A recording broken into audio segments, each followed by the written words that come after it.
কালকে একটু আলুর চিপস খেতে ইচ্ছা করছিল, তাই বাড়ি এইভাবে বানিয়ে দিল। প্রথমে আলুগুলো খোসা ছাড়িয়ে নিয়েছি, এরপর পাতলা পাতলা করে কেটে ঠান্ডা জলের মধ্যে ভিজিয়ে নিয়েছি। ভালো করে ধুয়ে নিয়ে জলটা ঝরিয়ে নিয়েছি। আমার ভয়েস তোমাদের কেমন লাগে কমেন্টে জানিও। এরপর শুকনো কাপড়ে ঝরিয়ে রাখা আলুগুলো ভালো করে মিলে নিয়ে জলটা পুরো শুকিয়ে নিস। একটা বাটিতে অল্প একটু জল, এক চামচ লবণ গুলিয়ে নিস।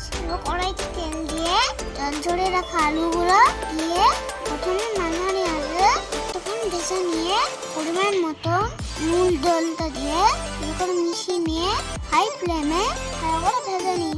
এরপর তেল ঝরিয়ে তুলে নিয়েছে এক চামচ চাট মশলা দিয়ে ভালো করে মিশিয়ে নিস। সব কিছু না বুঝতে পারছো কতটা ক্রিস্পি হয়েছে।